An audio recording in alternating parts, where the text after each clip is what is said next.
get everything Mother Earth transcends.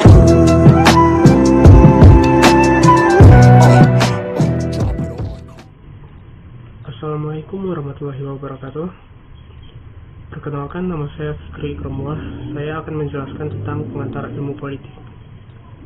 Yang pertama, perkembangan ilmu politik. Ilmu politik lahir di Amerika Serikat pada abad ke-18. Di Yunani kuno, pemikiran tentang negara sudah dimulai pada tahun 450 sebelum Masehi. Seperti bukti dalam karya tulis Herodotus, Plato, Aristoteles, dan lain-lain. Di India dan Cina telah mewariskan berbagai tulisan politik dalam kesusastraan, Dharma Sastra, dan Arda Sastra kira-kira 500 sebelum Masehi, dan filsuf Cina Konfusius 350 sebelum Masehi. Di Indonesia, karya tulis yang membahas masalah sejarah dan kenegaraan, seperti misalnya Negara Kartagama yang ditulis pada zaman Majapahit.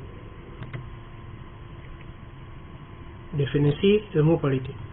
Ilmu politik adalah cabang ilmu sosial yang membahas teori dan praktik politik, serta deskripsi dan analisis sistem politik dan perilaku politik. Ilmu ini berorientasi akademis, teori, dan riset.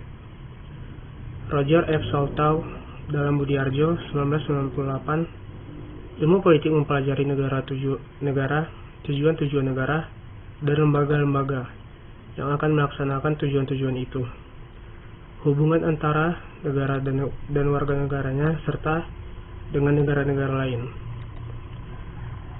Definisi negara dan kekuasaan. Negara adalah kelompok sosial yang menduduki wilayah atau daerah tertentu yang diorganisasi di bawah lembaga politik dan pemerintah yang efektif, mempunyai kesatuan politik, berdaulat, sehingga berhak menentukan tujuan nasionalnya. Harold de Lasalle dan Abraham Kaplan mengatakan bahwa kekuasaan adalah suatu hubungan di mana seorang atau kelompok yang dapat menentukan tindakan seseorang atau kelompok lain agar sesuai tujuan dari pihak pertama. Pendekatan ilmu politik. Ada banyak sekali pendekatan dalam ilmu politik. Di sini saya hanya membahas 3 pendekatan saja. Yang pertama, pendekatan legal atau institusional. Pendekatan ini sering dinamakan pendekatan tradisional, mulai berkembang pada abad ke-19 sebelum Perang Dunia Kedua. Dalam pendekatan ini, negara menjadi fokus pokok, terutama segi konstitusional, menyangkut antara lain sifat daripada undang-undang, masalah kedaulatan, kedudukan dan kekuasaan formal, serta yuridis dari lembaga-lembaga kenegaraan seperti parlemen, badan eksekutif, dan yudikatif. Pendekatan perilaku. Pendekatan perilaku timbul dan mulai berkembang dari Amerika pada tahun 195-an, sesuai Perang Dunia Kedua. Adapun sebab munculnya pendekatan perilaku sebagai berikut. 1. Sifat deskriptif ilmu politik yang dianggap tidak memuaskan, karena tidak realistis dan sangat berbeda dengan kenyataan. 2. Adanya kekhawatiran bahwa jika ilmu politik tidak maju dengan pesat, ia akan tinggal berbandingan dengan ilmu-ilmu sosial lainnya. 3. Di kalangan pemerintah Amerika Serikat muncul keraguan mengenai kemampuan para sarjana ilmu politik untuk menerangkan fenomena politik. Pendekatan kelembagaan. Pendekatan institusionalisme atau kelembagaan mengacu pada negara sebagai fokus kajian utama. Setidaknya ada 2 jenis atau pemisah institusi negara, yakni negara demokratis yang berada pada titik pemerintahan yang baik atau good governance, dan negara otoriter yang berada pada titik pemerintahan yang jelek atau bad governance. Dan kemudian berkembang lagi dengan banyak varian yang memiliki sebutan nama yang berbeda. Hubungan politik dengan ilmu lainnya. Ilmu politik adalah salah satu cabang dari ilmu sosial yang berdampingan dengan cabang ilmu sosial lainnya, yakni sosiologi, antropologi, dan lain-lain. Dengan demikian, maka ilmu politik berhubungan erat dengan ilmu-ilmu sosial tersebut, yang objeknya adalah manusia sebagai anggota kelompok. Hubungan ilmu politik dengan ilmu ekonomi. Ilmu ekonomi dan politik sejak dulu sampai sekarang selalu sangat erat hubungannya. Dalam setiap tindakan politik ada aspek ekonominya. Demikian pula struktur perekonomian suatu masyarakat dapat mempengaruhi lembaga-lembaga politik yang sudah ada. Pada zaman Yunani, ilmu politik mengatur kehidupan politik orang-orang Yunani, sedangkan ekonomi mengatur kemakmuran material dari warga negara Yunani. Hubungan ilmu politik dengan ilmu hukum. Setiap masyarakat, baik modern maupun primitif, harus berdasarkan kepada ketertiban hukum, dibuat, dijalankan, dan dipertahankan oleh suatu kekuasaan. Pada saat ini, kekuasaan itu adalah negara. Dalam hal ini, sudah nampak hubungan antara ilmu politik dan ilmu hukum, yaitu dalam peranan negara sebagai pembentuk hukum, dan dalam objek ilmu hukum itu sendiri, yaitu hukum. Ilmu politik juga menyelidiki hukum tetapi tidak menitik beratkan pada segi-segi teknis dari hukum, melainkan terutama menitik beratkan pada hukum sebagai hasil persaingan kekuatan-kekuatan sosial, sebagai hasil dari faktor-faktor kekuasaan. Hubungan ilmu politik dengan sosiologi. Menurut Giddings, sarjana-sarjana ilmu politik harus melengkapi dirinya dengan pengetahuan dasar sosiologi, karena sosiologi sebagai ilmu masyarakat dengan hasil-hasil penyelidikannya menyebabkan ilmu politik tidak perlu lagi mengadakan penyelidikan yang telah dihasilkan oleh sosiologi tersebut. Hubungan ilmu politik dengan psikologi. Proses pendekatan ilmu politik banyak memakai hukum-hukum dan dalil-dalil psikologi dalam menjelaskan gejala-gejala politik dan penyelidikan tentang motif-motif yang menjadi dasar setiap proses politik. Hubungan ilmu politik dengan antropologi budaya. Antropologi budaya menyelidiki aspek-aspek kultural dari setiap hidup bersama di masa lampau dan masa kini. Sebagai ilmu yang mempelajari kebudayaan masyarakat, maka hasil-hasil penyelidikan antropologi dapat bermanfaat bagi ilmu politik, terutama hasil-hasil penyelidikan kebudayaan di masa lampau yang meliputi semua aspek kultural masyarakat, termasuk ide-ide dan lembaga-lembaga politiknya. Dapat dijelaskan kepada sarjana-sarjana ilmu politik menjadi timbul suatu pertumbuhan dan perkembangan ide-ide dari dan lembaga-lembaga politik itu.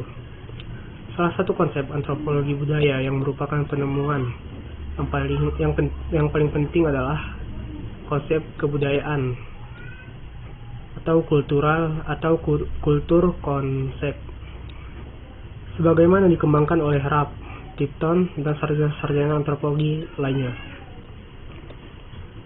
Hubungan ilmu politik dengan sejarah. Sejarah adalah deskriptif, kronologis peristiwa dari zaman silam.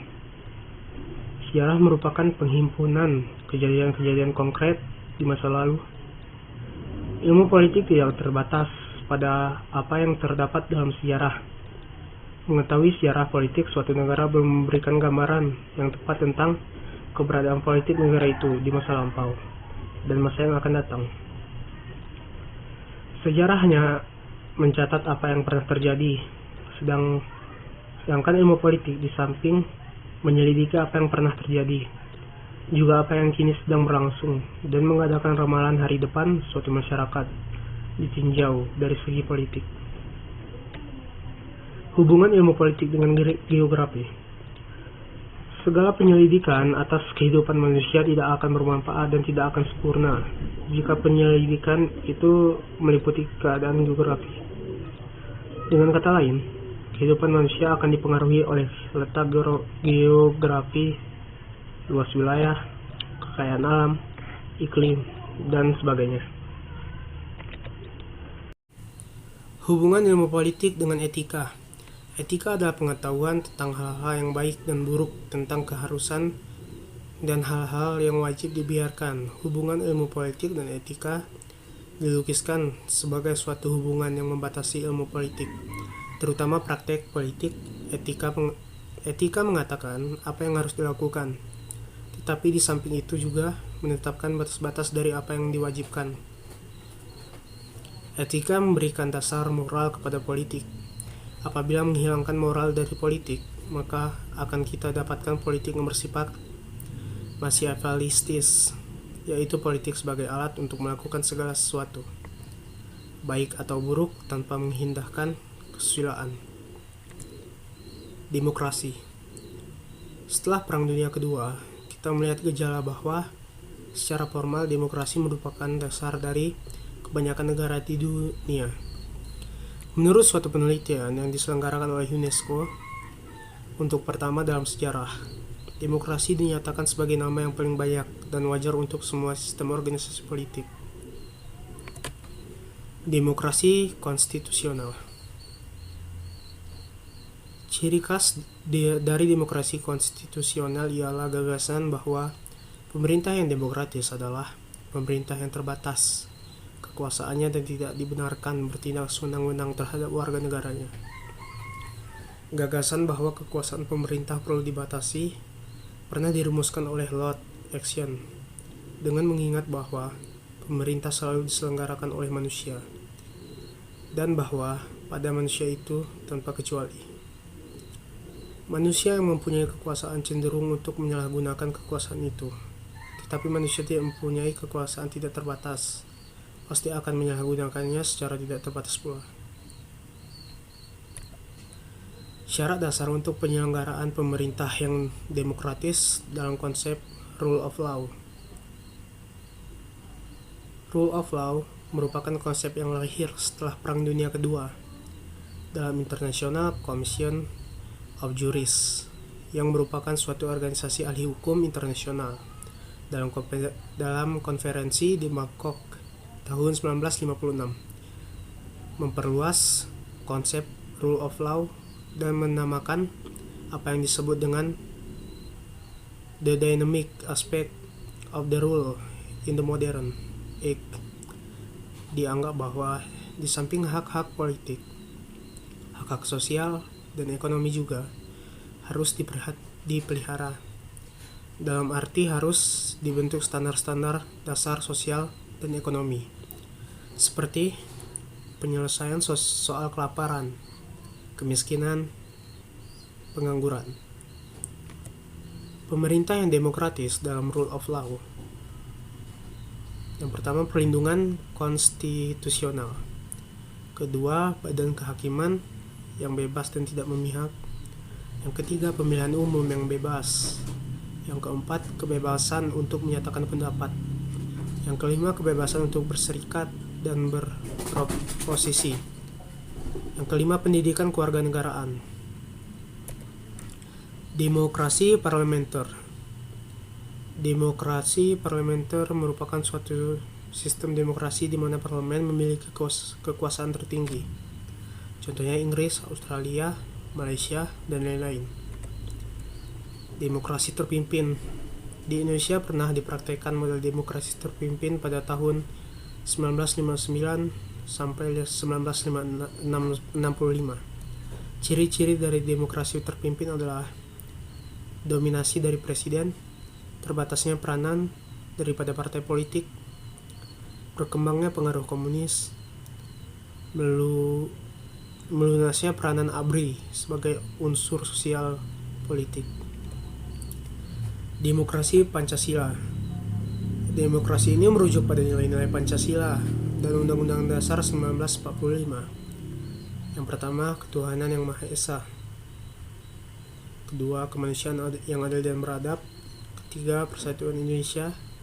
4, kerakyatan yang dipimpin oleh hikmah kebijaksanaan dalam permusyawaratan perwakilan. Dan kelima, keadilan sosial bagi seluruh rakyat Indonesia. Sekian penjelasan dari saya, lebih dan kurang saya mohon maaf. Wassalamualaikum warahmatullahi wabarakatuh.